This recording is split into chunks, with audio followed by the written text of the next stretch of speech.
ನಮಸ್ತೆ ಮಕ್ಕಳ, welcome back to my channel. Please like, share and subscribe my channel.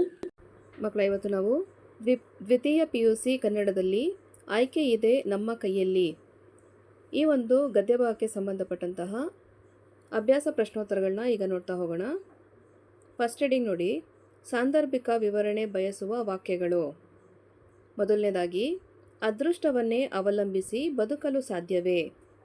ಆಯ್ಕೆ: ಈ ಮೇಲಿನ ವಾಕ್ಯವನ್ನು ಶ್ರೀಮತಿ ನೇಮಿಚಂದ್ರರವರು ಬರೆದ ಬದುಕು ಬದಲಿಸಬಹುದು ಎಂಬ ಕೃತಿಯಿಂದ ಆಯ್ದ ಆಯ್ಕೆ ಇದೆ ನಮ್ಮ ಕೈಯಲ್ಲಿ ಎಂಬ ಪಾಠದಿಂದ ಆರಿಸಿಕೊಳ್ಳಲಾಗಿದೆ.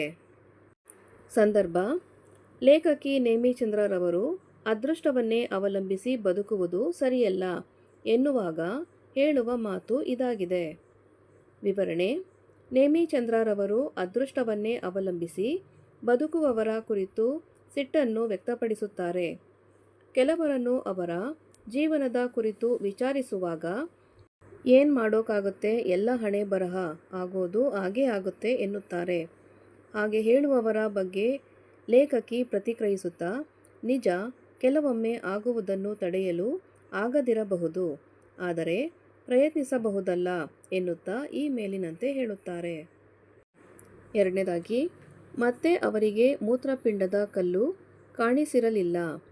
ಆಯ್ಕೆ: ಈ ಮೇಲಿನ ವಾಕ್ಯವನ್ನು ಶ್ರೀಮತಿ ನೇಮಿಚಂದ್ರರವರು ಬರೆದ ಬದುಕು ಬದಲಿಸಬಹುದು ಎಂಬ ಕೃತಿಯಿಂದ ಆಯ್ದ ಆಯ್ಕೆ ಇದೆ ನಮ್ಮ ಕೈಯಲ್ಲಿ ಎಂಬ ಪಾಠದಿಂದ ಆರಿಸಿಕೊಳ್ಳಲಾಗಿದೆ. ಸಂದರ್ಭ: ಕಿಡ್ನಿ ಸ್ಟೋನ್ನಿಂದ ಬಳಲಿ ಗುಣಮುಖರಾದ ಕಮಲಾ ಮೇಡಂ ಕುರಿತು ಲೇಖಕಿ ವಿವರಿಸುವಂತಹ ಸಂದರ್ಭ ಇದು. ವಿವರಣೆ: ಕಮಲಮ್ಮ ಮೇಡಂ ಹೋಗುತ್ತಿದ್ದ ಶಾಲೆಯಲ್ಲಿ ಶೌಚಾಲಯವಿರಲಿಲ್ಲ. ನೀರು ಜಾಸ್ತಿ ಕುಡಿದು ಜಲಬಾಧೆಯ ಸಮಸ್ಯೆ ಎದುರಾಗಬಾರದು ಎಂದು ಆಕೆ ನೀರು ಕುಡಿಯುವುದನ್ನೇ ಕಡಿಮೆ ಮಾಡಿದ್ದರು. ಒಂದು ದಿನ ಅವರು ಹೆರಿಗೆ ನೋವಿಗಿಂತ ತೀವ್ರವಾದ ನೋವಿಗೆ ತುತ್ತಾದರು. ವೈದ್ಯರ ಸಲಹೆಯಂತೆ ಯಥೇಚ್ಛವಾಗಿ ನೀರು ಕುಡಿಯುವ ಅಭ್ಯಾಸ ಮಾಡಿದರು. ವೈದ್ಯರು ಹೇಳಿದ್ದ ಕೆಲವು ಆಹಾರದ ಬದಲಾವಣೆಗಳನ್ನು ಜಾರಿಗೆ ತಂದರು. ಕಳೆದ 20 ವರ್ಷಗಳಲ್ಲಿ ಮತ್ತೆ ಅವರಿಗೆ ಮೂತ್ರಪಿಂಡದಲ್ಲಿ ಕಲ್ಲು ಕಾಣಿಸಲಿಲ್ಲ ಎಂದು ಲೇಖಕರು ಹೇಳುವಾಗ ಈ ಮಾತು ಬಂದಿದೆ. ಸಂದರ್ಭ 3 ನೋಡಿ ಮಕ್ಕಳ. ನೋಡು, ನಿನ್ನ ಎದುರು 2 ಆಯ್ಕೆಗಳಿವೆ.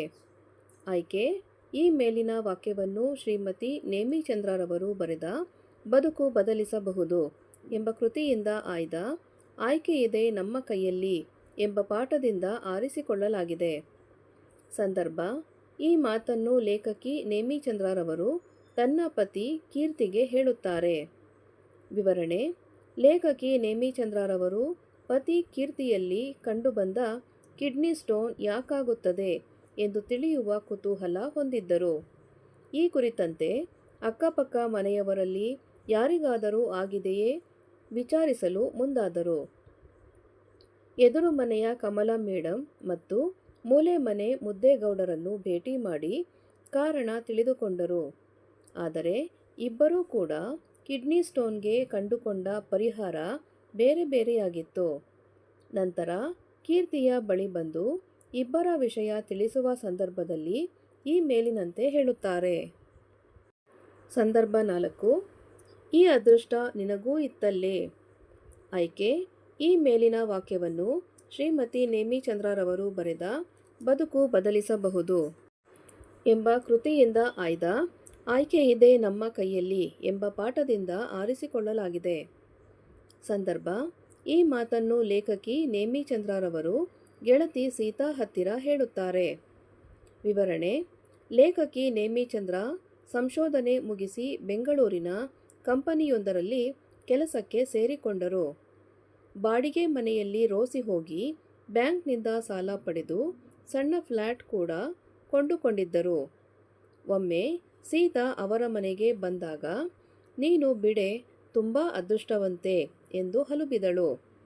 ಅದಕ್ಕೆ ಲೇಖಕಿಯವರು, ಖಂಡಿತ ನಾನು ಅದೃಷ್ಟವಂತೆ. ಭಾರತದಲ್ಲಿ ಹೆಚ್ಚಿನ ಹೆಣ್ಣು ಮಕ್ಕಳಿಗೆ ಓದುವ ಅವಕಾಶವಿಲ್ಲ.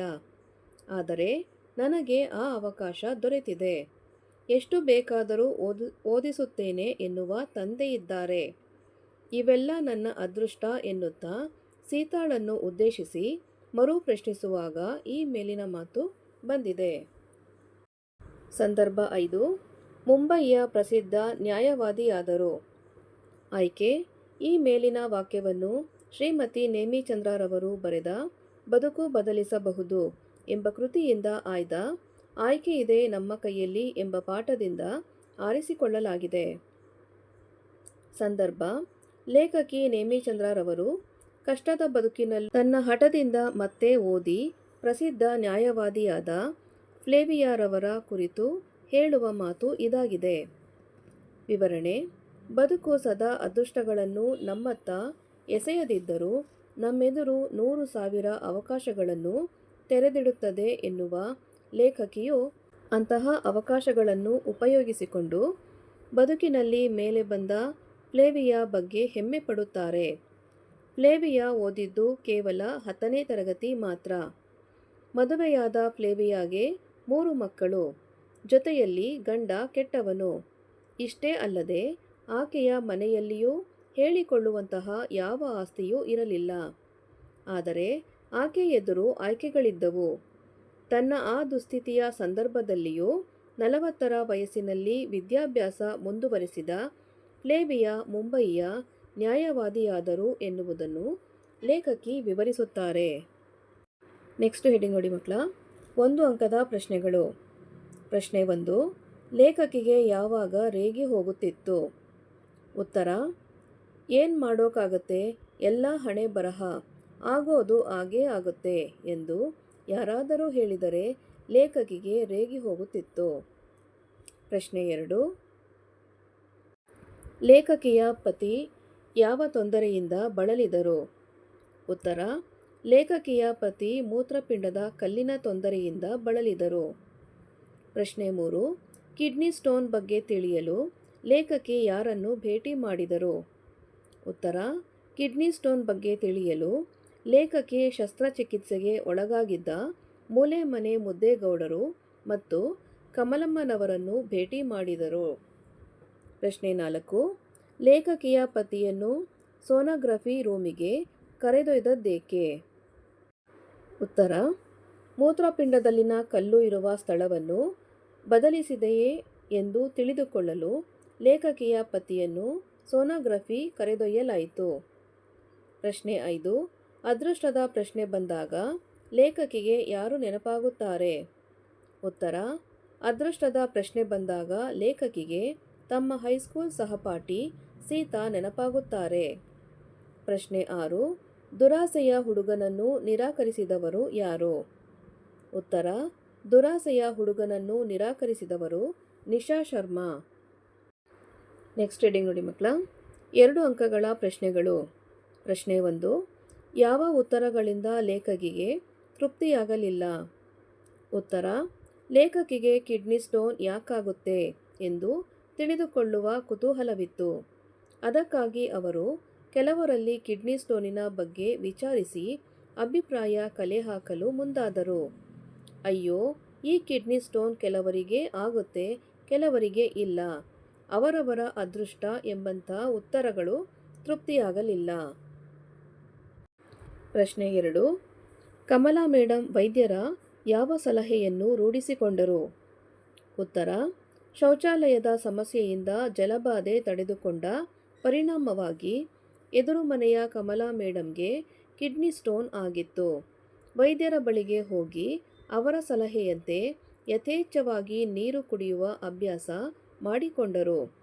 ವೈದ್ಯರು ಹೇಳಿದ್ದ ಕೆಲವು ಆಹಾರದ ಬದಲಾವಣೆಗಳನ್ನು ಜಾರಿಗೆ ತಂದರು. ವೈದ್ಯರ ಸಲಹೆಯನ್ನು ರೂಢಿಸಿಕೊಂಡ ಕಾರಣ ಕಳೆದ 20 ವರ್ಷಗಳಲ್ಲಿ ಮತ್ತೆ ಅವರಿಗೆ ಮೂತ್ರಪಿಂಡದ ಕಲ್ಲು ಕಾಣಿಸಿರಲಿಲ್ಲ. ಪ್ರಶ್ನೆ 3.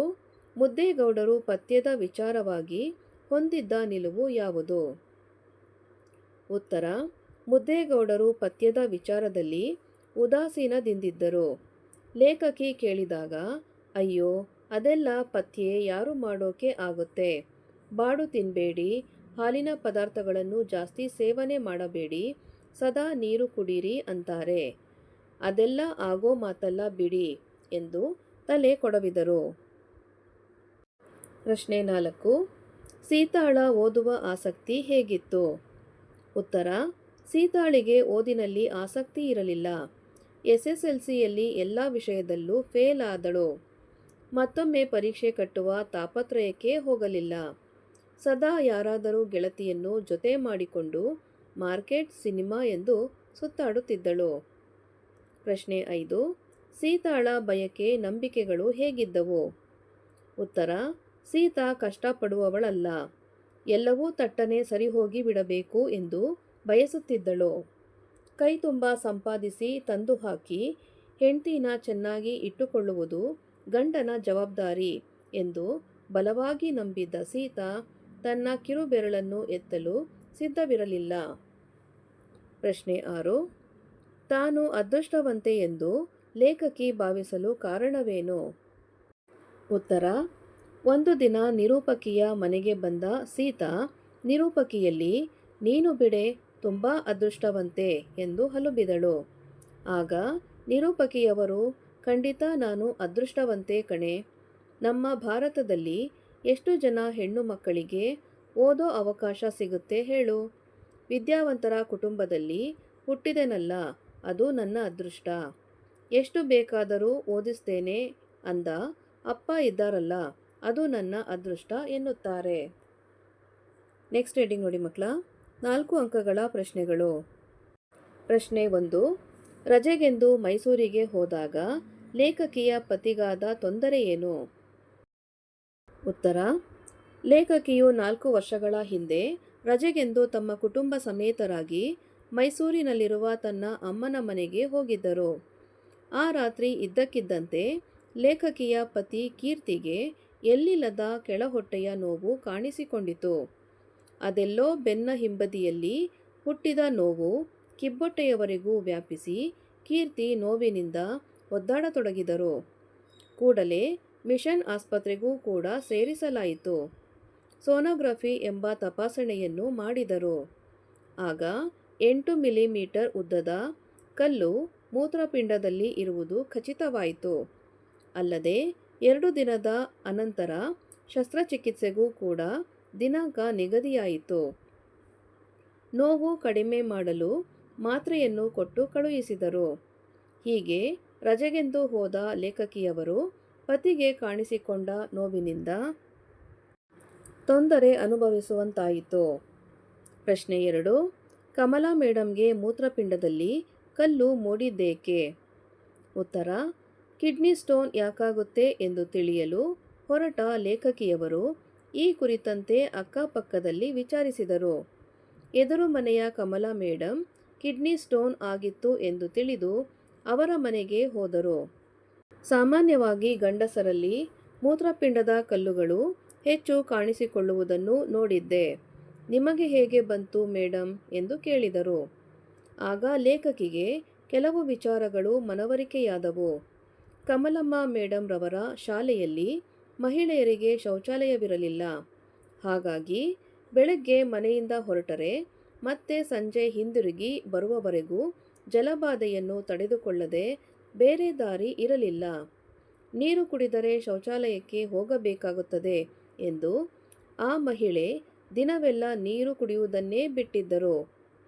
ಒಂದು ದಿನ ಹೆರಿಗೆ ನೋವನ್ನು ಮೀರಿಸಿದ ನೋವಿನಿಂದ ಬೊಬ್ಬೆಯಿಟ್ಟು ವೈದ್ಯರಲ್ಲಿ ಪರಿಶೀಲಿಸಿದಾಗ ಮೂತ್ರಪಿಂಡಗಳಲ್ಲಿ ಕಲ್ಲಿರುವುದು ತಿಳಿದು ಬಂತು. ನೀರು ಕಡಿಮೆ ಕುಡಿದ ಕಾರಣಕ್ಕಾಗಿಯೇ ಕಮಲಾ ಮೇಡಂಗೆ ಮೂತ್ರಪಿಂಡದಲ್ಲಿ ಕಲ್ಲು ಕಾಣಿಸಿತ್ತು. ಪ್ರಶ್ನೆ 3. ಲೇಖಕಿಯ ಪತಿಯ ಮೂತ್ರಪಿಂಡದ ಕಲ್ಲು ಕರಗಿ ಹೋಗಿದ್ದು ಹೇಗೆ?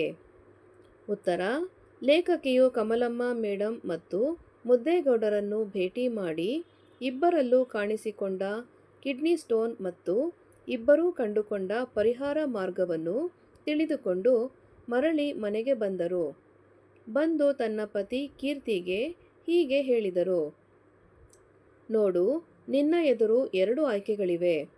ಏನೂ ಮಾಡದೆ ಮುದ್ದೇಗೌಡರ ತರಹ 2 ವರ್ಷಕ್ಕೆ ಆಪರೇಷನ್ ಮಾಡಿಸಿಕೊಳ್ಳೋದು, ಇಲ್ಲ ಕಮಲಾ ಮೇಡಂ ತರಹ ಇನ್ನು ಮೇಲೆ ಚೆನ್ನಾಗಿ ನೀರು ಕುಡಿಯೋದು.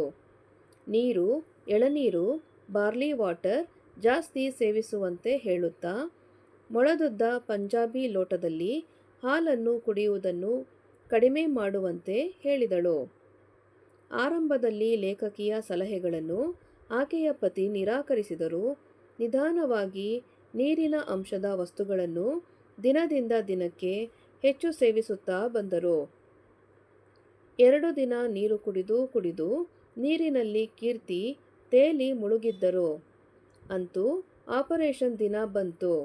ಮತ್ತೊಮ್ಮೆ ಕಲ್ಲು ಇರುವ ಜಾಗವೇನಾದರೂ ಸರಿದಿದೆಯೇ ಎಂದು ಸೋನೋಗ್ರಫಿ ಕೋಣೆಗೆ ಕರೆದೊಯ್ದಾಗ ಅಲ್ಲಿ ಕಲ್ಲಿನ ಪತ್ತೆಯೇ ಇರಲಿಲ್ಲ.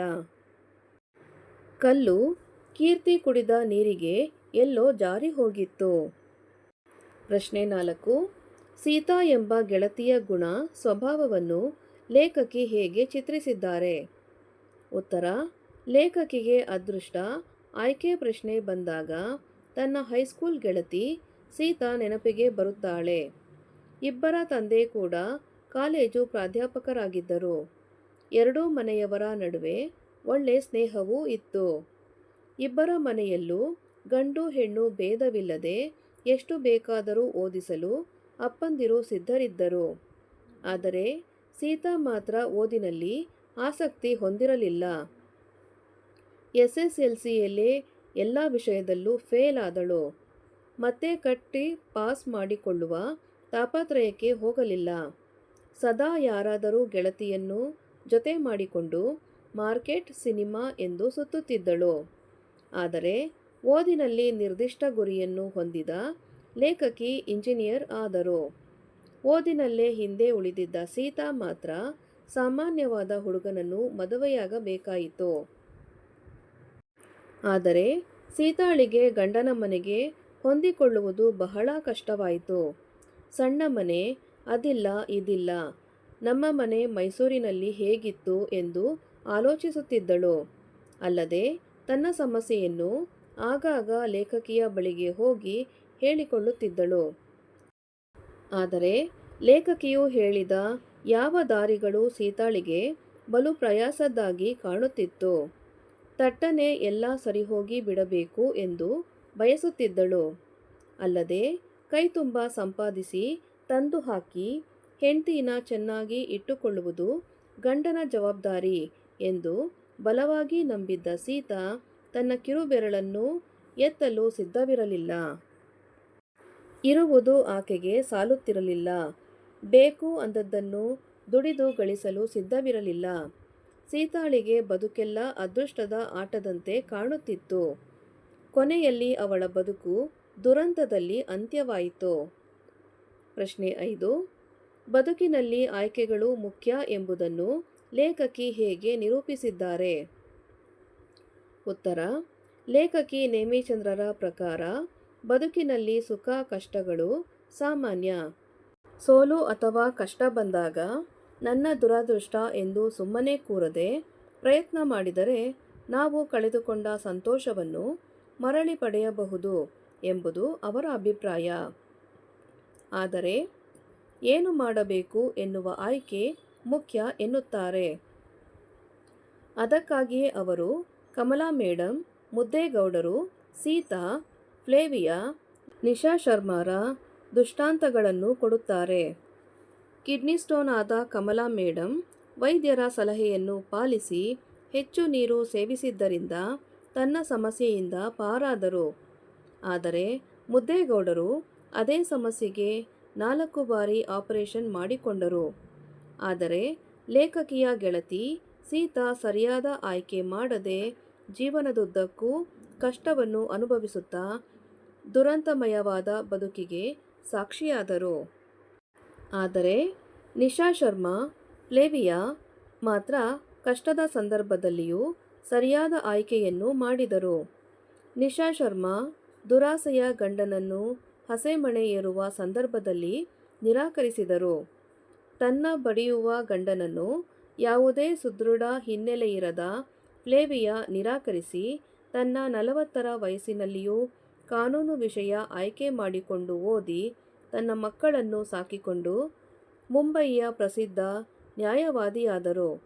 ಹೀಗೆ ಲೇಖಕಿ ಇವರೆಲ್ಲರ ವಿಚಾರಗಳನ್ನು ಮುಂದಿಟ್ಟುಕೊಂಡು ಆಯ್ಕೆ ಮುಖ್ಯ ಎಂಬುದನ್ನು ನಿರೂಪಿಸಿದ್ದಾರೆ.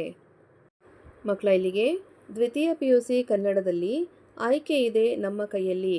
ಈ ಒಂದು ಗದ್ಯ ಭಾಗಕ್ಕೆ ಸಂಬಂಧಪಟ್ಟಂತಹ ಎಲ್ಲ ಅಭ್ಯಾಸ ಪ್ರಶ್ನೋತ್ತರಗಳು ಮುಕ್ತಾಯಗೊಂಡಿದೆ. ಈ ಒಂದು ವಿಡಿಯೋ ನಿಮಗೆ ಇಷ್ಟ ಆದಲ್ಲಿ ದಯವಿಟ್ಟು ನಮ್ಮ ಚಾನಲ್ನ ಲೈಕ್ ಮಾಡಿ, ಶೇರ್ ಮಾಡಿ, ಸಬ್ಸ್ಕ್ರೈಬ್ ಮಾಡಿಕೊಂಡು ನಾವು ಹಾಕುವಂಥ ಎಲ್ಲ ವಿಡಿಯೋನ ನೋಡ್ತಾ ನಮ್ಮನ್ನು ಎನ್ಕರೇಜ್ ಮಾಡ್ತಾ ಹೋಗಿ ಮಕ್ಕಳ. Thank you for watching. Bye bye.